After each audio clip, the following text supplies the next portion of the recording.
Dolphin,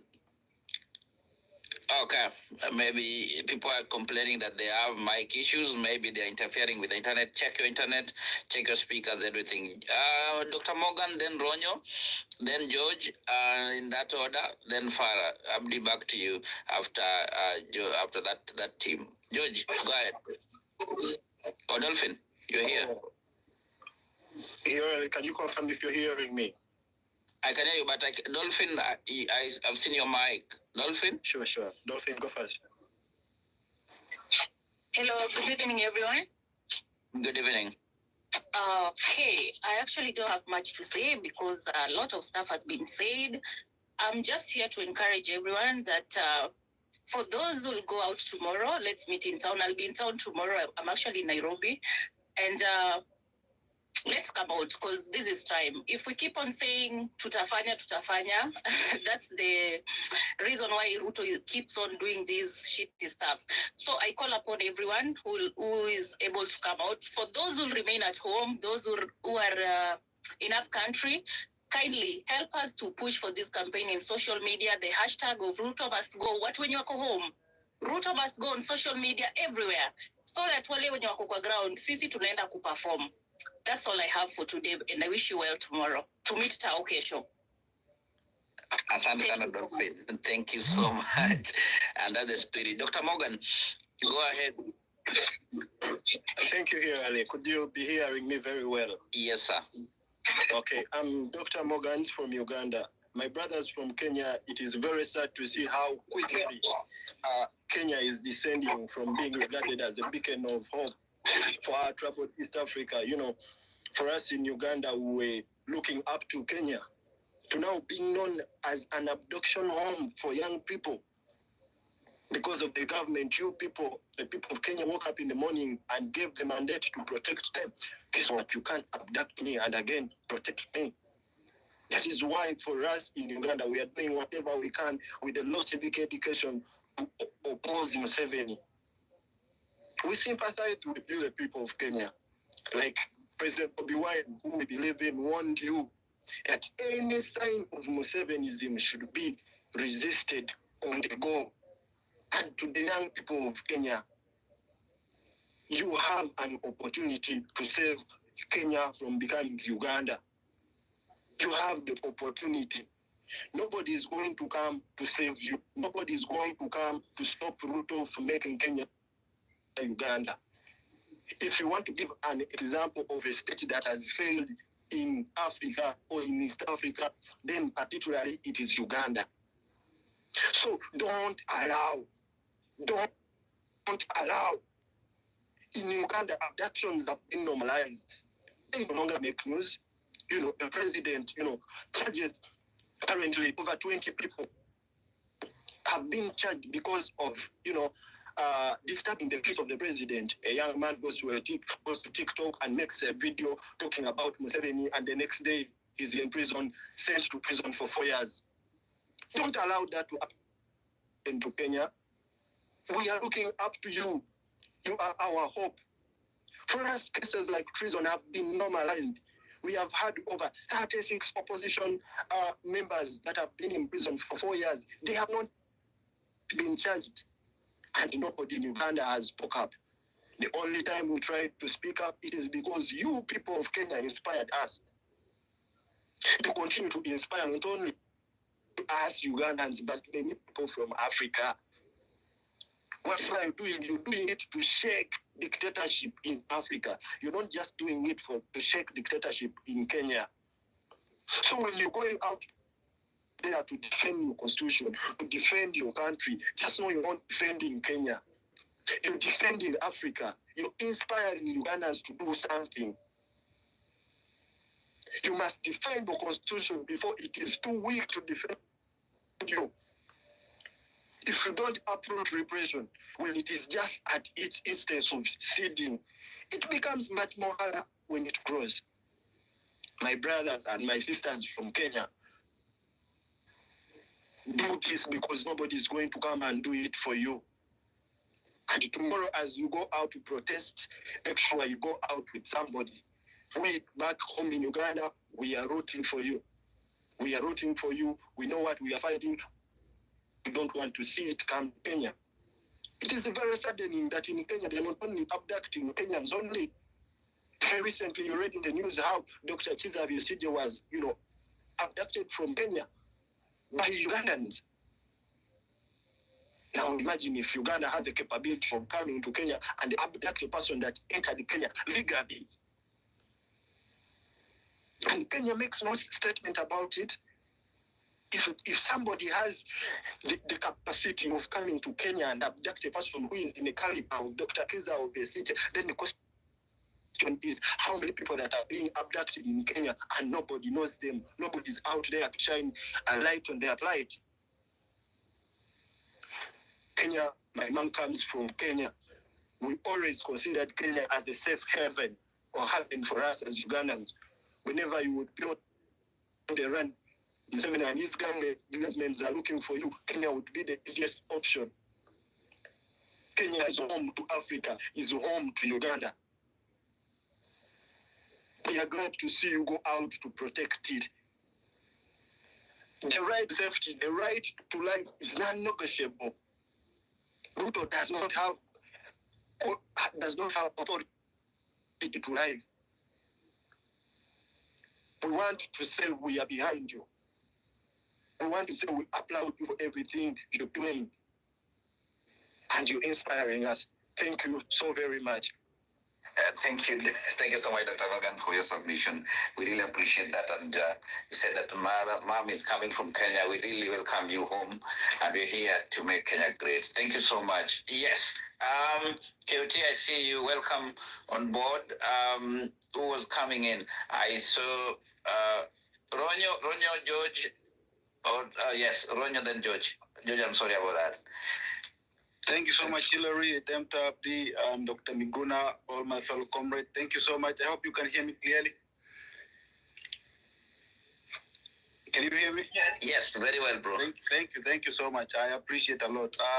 I agree with everything that all of the speakers have spoken before me have said, including Dr. Miguna. Thank you so much for saying that Kasongo and his goons cannot urinate on our rights.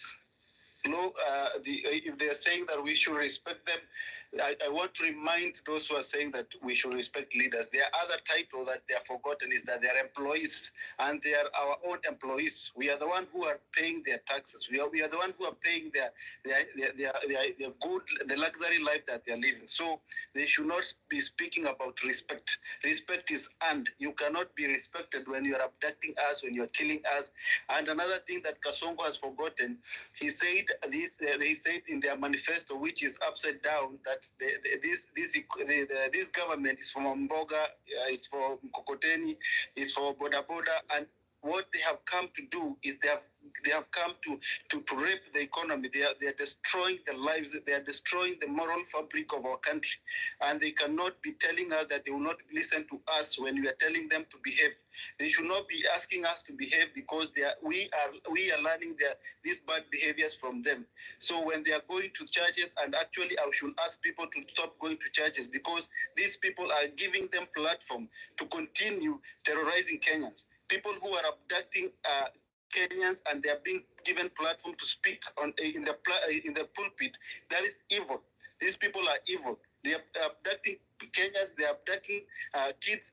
When we saw the last time when Kasongo was being interviewed, he was asked about his own daughter, Charlene, when he was asked why Charlene saying that there is an office for the first daughter, and he said Charlene is just being a child like any other child, so let her be. So when he's saying that his own kids can just be allowed to do whatever they want to do, but the kids of innocent Kenyans can be abducted for weeks, for months, and he's saying nothing, and he confirmed on platform, his student confirmed that he's abducting Kenyans. He belongs to prison, he belongs to jail with his goons, and all of them deserve to go back home because we are the one paying them. We are the employees, and when we have employed you, we decide if you're not doing a good job, we can recall you, we can decide how to fire you, we can decide to take you out of those houses, and the blood of those you shed, the blood of those young people who died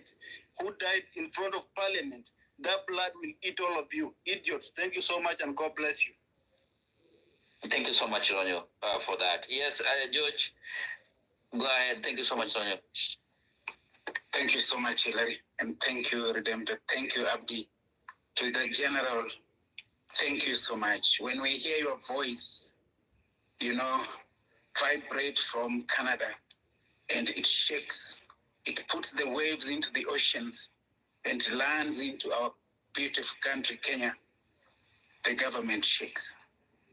They shake because they know the power that you've got in your voice that moves the nerves of the unsettled mothers, the unsettled sisters, the unsettled brothers, in the unsettled country that is on its knee asking what went wrong. We woke up very early. We sang songs, but what went wrong? As a person who cries with the young ones when they have their issues, personal issues, and then you have a group of kids who have, of teens and youth who have got so much personally to deal with, and then a tyrant comes and lords over them. You don't know what to do. And so after Miguna speaks, he touches on every nerve of the problem and he layers it bare. Ours is to listen and ours is to act in every way possible that we can. Some of us are not with you in Kenya, but our hearts are bleeding where we are. And that's why we also voice it loud and clear that Ruto is not a president. To the NIS operatives who are here listening, we want them to know we don't fear them. Some of us are more trained than them, so we don't fear them. We know what they can do. In fact, Ruto's government is the best government ever. It's very predictable. We even know what they will do tomorrow before we do what we want to do as youths. So to the brave youth standing up for justice and fighting to save your peers from the grip of oppression, your courage and determination are a beacon of hope. Just like our brother from Uganda said, it brings hope in a world that is very dark. But you guys must know that your voices, your actions, and unity have the power to expose injustice and inspire change. We are with you. We are standing steadfast with you. And we are watching and we are doing whatever we can do in the little way that we can do it. God bless Kenya. We shall win. We shall reign. The tyranny must fall. Thank you. Thank you for that, and for those joining us, we still welcome you here tonight for this important conversation. We are tackling very urgent issue of abduction and enforced disappearances, acts that not only threaten individual and families, but the very fabric of our democracy. I think this is more than a discussion, it's a call to action. Together we will shine a light on these injustices, amplify the voices of those affected, demand accountability from those in power. Your presence here matters, your voice is essential. Feel free to share your thoughts and your questions on the chat session. I do have a few questions for Dr. Miguna that from our speakers, which I'll read later. Over to you, Hillary. Thank you. I also acknowledge Honorable Neto. Please come to the mic. Thank you.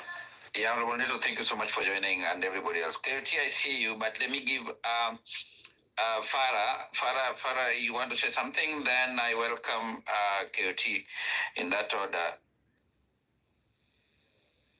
Farah? Right, Farah cannot hear us, man. So, okay, KOT, go ahead, man. How are you doing? I'm good, mkoje? Salamat kabisa, kaka. Okay, sawa. So, wacha nitumie lugha yote yenye tutaelewana sisi wote hapa, kwa sababu kuna mipango za hapa na pale. So, my fellow Kenyans, good evening, and honestly mimi niko hapa tu kuwakumbusha kwamba time is now. Yeah, we are only some few hours to the D-Day. And remember, we all agree that we are not going to go back home. Immediately we go to the streets tomorrow from 8 a.m. Number one, until our friends are released. Number two, until we bring sanity in our country. And by bringing sanity in our country, I mean Kasongo, the one and only Ruto, he must go, because we have been singing every now and then. Tumekuwa tunaimba, and the guy actually asked us to give him time so that he can ensure that everything is in place. We gave him time all the way from June 2024 up to December.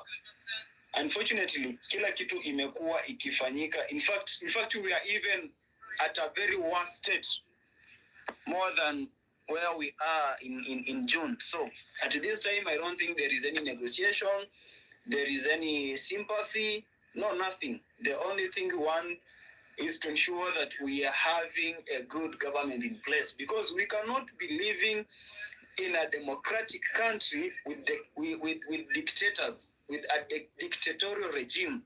So we need a balance, and that balance, we need to have democratic leaders. So because under our constitution, Article 1 and Article 37, we can exercise our rights directly. That's under Article 1 of the Kenyan Constitution. And of course, when you dig deeper to Article 37 of this Kenyan Constitution, it gives us room to express ourselves through the streets. And that's why we are saying, because this guy amekataa kutisikiza, the only thing he's doing to us is abduction. The only thing he's doing to us is overtaxation. The only thing he's doing to us is to deny us education as the young people. The only thing he's doing currently to our nation is to even injure our cows. You understand? So because we have been chanting every now and then on this platform, we have had dialogues. We have tried so much how this guy can govern this country, but unfortunately, this country is bigger than him. And you understand that there is no person who is bigger than a nation. So because Ruto currently doesn't know what he needs to do, then it's high time that we get new leaders. Because we have been singing to him, can you constitute IEBC? There is no IEBC. Yeah? We've tried to ensure that we get now, in fact, alitudanganya akifanya campaign kwamba in the medical sector will be having premiums insurance, whereby a common citizen like me who doesn't have a job will only have to pay 300, then go to hospital and get medication. Unfortunately, he brought us SHIF yenyewe for, like, if I'm a young person, mimi sina kazi, mimi ni mama mboga, baba boda boda, I have to pay more than 1,000 every month. Ametoa NHIF. NHIF tulikuwa tunalipa pesa kidogo, 500 every month. You understand? Now we as the young people, as we speak, because our parents, mkiangalia our parents, just look at your parent. You'll find out that your firstborn, hapo nyumbani, probably your parents walimpata wakiwa 20 years ama 21 hapo. But for us here, we are reaching almost 25 years. We don't have wives, we don't have children, just simply because saizi maisha ni ngumu. Yeah? For us young people, we are even afraid to have girlfriends, because you wonder, utafanya makosa na hakuna linda mama, because the guy just entered the government, alafu akatoa hizi vitu zote. So what we are saying now, there is no negotiation. Let us go to the streets and express our anger. Let us go to the street according to the constitution and exercise our rights. Yeah, na pia si tunajua kwamba those guys are planning, wanajipanga. But we have good numbers. Nilikuwa nashangaa watu wanasema Nairobi hakuna watu, sijui tuweke maandamano tarehe 6. Bwana, saizi hata watu ni wengi, hadi wengine wameshindwa venye wanatembea kwa barabara wakuja Nairobi, because everybody now is coming to Nairobi. But hii maandamano yenye tunapanga sio maandamano ya Nairobi peke yake. Any county uko, just ensure that you are occupying. And we only have one song. End abduction. Ruto must go.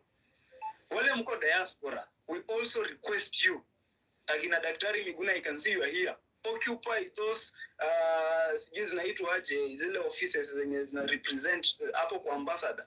Occupy them. Go there, ensure that our voices are heard, because the moment tunanyamaza hao watu wanatukanyagia. See, tulienda kwa nini kwa streets the last time tulikuwa was on August 8th. Na hapa katikati we have been doing nothing. You find out that because tumenyamaza, these guys now takes an advantage. They come to abduct us. They take us to safe houses. Unashangaa sasa, honestly. Juzi Amenya ameshare hapa coordinates and I think we had to act swiftly because we had gone to almost every police station in Nairobi. Our comrades are not there. So when Amenya shared here the coordinates, I asked my friends, tufanye aje? Chukua gari bana, tuko Thika, tuende. Ni wapi Nairobi? We can access the press, tuende. Tumeingia hapo ndani. Unafika hapo mahali umwambiwa, honestly, hata kama sio hiyo nyumba venye Amenya anasema, you find out that huko nyuma it's total forest kabisa. So I was asking myself, if you're having friends who have been abducted saizi wenye tunajua, and by any chance they are being held somewhere mahali ambapo tuliambiwa, then look from this angle. We have some people who have been abducted wenye hatujui. We are not even mentioning their names. So such people kipeleko mahali kama hapo na kuna forest huko nyuma, what do you think can happen to those guys wenye hawajulikani?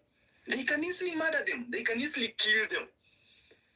And after killing them, watazikwa hapo. You'll find out that utapata hiyo place yenye Amenya alituambia tuende. I mean, alisema watu wanaweza wako hapo. It's just another Shakahola. Guys, honestly, we cannot live in a country mahali sisi wenyewe tunaogopa. Siku hizi hata unashangaa utafika aje kwa nyumba because unafika kwa gate you are like ama kuna mtu amenifuata. So unafaa upite kwa hapo urudi tena upite tena before uingie, just doing surveillance. So we cannot live in a country where we even fear going to our homes. So what we are saying now, tomorrow at 8 a.m. those who are in Nairobi, twende to occupy Nairobi. Those who are in Mombasa, utaneni pembe za ndovu. Those who are in Kisumu, you know what to do that. Those who are in Bungoma, Kakamega, Vihiga, Siaya, Busia, Wapi, you know where to occupy. Ensure you are occupying those places. And for those police officers who are here, wenye wanakuja kuanza kutuzia uoga, at times pia sisi itabidi tumesuspend peace because we have been so peaceful. We have been so peaceful. We go to the streets na chupa ya maji, na chupa ya soda. Tumeenda kwa street hapo na flag and a phone. But you guys are shooting against us with bullets and even water canisters and tear gases. Honestly, is that how you are trained as a police force? So guys, mimi naomba tafadhali tutoe differences tuko nazo zote. Najua hata Generali Miguna aliniblock, sijui nilimkosea nini, Generali sijui nilikosea nini, lakini utoe hiyo difference kidogo, alafu tuende tuseme Kasongo must go because we are tired. Asante sana Hillary, Redemptor na Abdi. Thank you. That was a good one. Thank you, KOT, for your insights. They are both thought-provoking and impactful. We are grateful to have you here tonight. Please, as we said, follow each other, mobilize. I'll read a few questions for the general as I bring him in to time.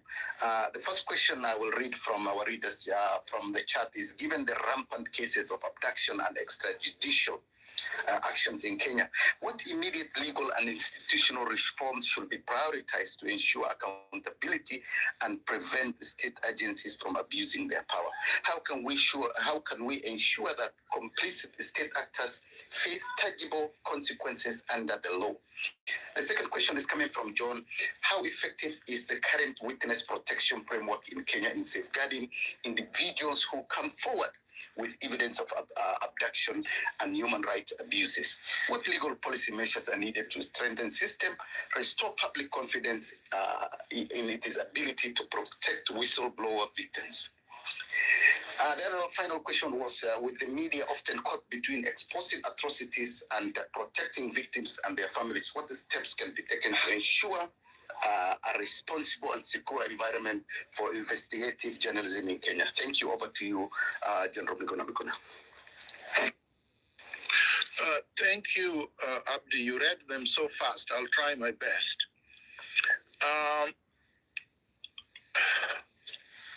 The first one is legal and institutional reforms that are needed, and also things that need to be done to have those who perpetrate abuses face consequences. I think I've said many times, reform is a useless term that is being used by system-oriented individuals. Reforms bring you nothing, because reform is a window dress. Reform is like applying a coat of paint over a rotten edifice. So we don't want reforms. This is what the conservative, liberal, so-called activists tried to do or persuade Kenyans were needed in 1980s, 1990s. And look where all of that got us, to nowhere. Reforms, yes, some of it led to institutions being set up, purportedly independent, but easily captured by the same state, easily captured by the executive, easily captured by bandits. So no, we want a revolution, not reforms. We want the overhaul of the entire colonial state infrastructure, and then to replace it with something fresh, something new. This is why I've always also said, those who are rushing in to say they want to run for president or whatever are jokers. Because you want to inherit the same defective institutions and colonial structures so that you can continue to do exactly what we are saying we don't want.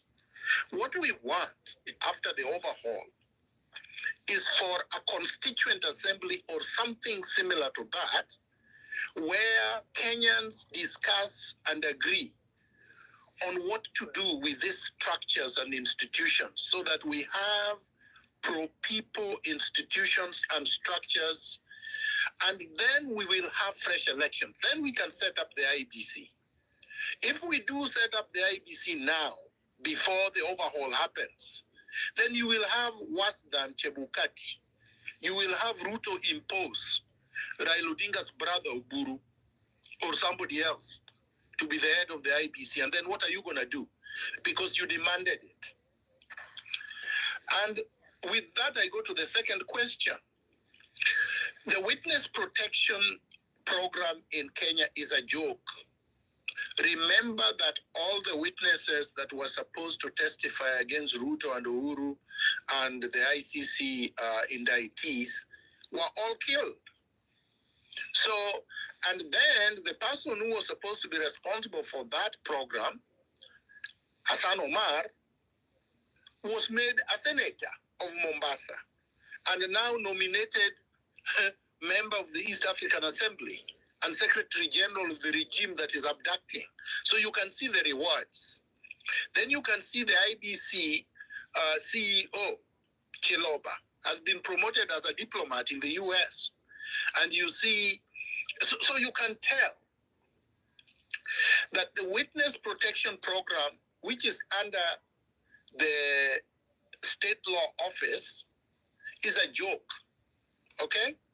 So we don't have a witness protection program. I believe after we have overhauled the system and transformed the infrastructure, the political, economic, and social infrastructure in the country, then we will have a witness protection program that works. Legal measures or legal and policy measures to protect whistleblowers, that's another phantom. There is no protection of whistleblowers. Everything actually arises and falls on the basis of the overhaul. If you don't have an overhaul, it doesn't matter what you do with legal policies or programs or measures or what you say about whistleblowers, it will all result to nothing. Whistleblowers will continue to be exposed, will continue to be jeopardized, and will continue to be victimized if we do not transform the existing structure and have a state governed by or under the Constitution. Right now, you have a state that is managed through whims of individuals, caprice, or of people like Ruto. It is the arbitrariness and it is the impunity that pervades all institutions. Because today I was reading that just yesterday or the day before yesterday, Farouk Kibet, an illiterate man, slapped a member of parliament for Chapalungu. And nothing has happened to him. He will never be charged. He will never be reprimanded. He does not even occupy any public office, but he can slap a member of parliament. That shows you the impunity with which the William Ruto regime is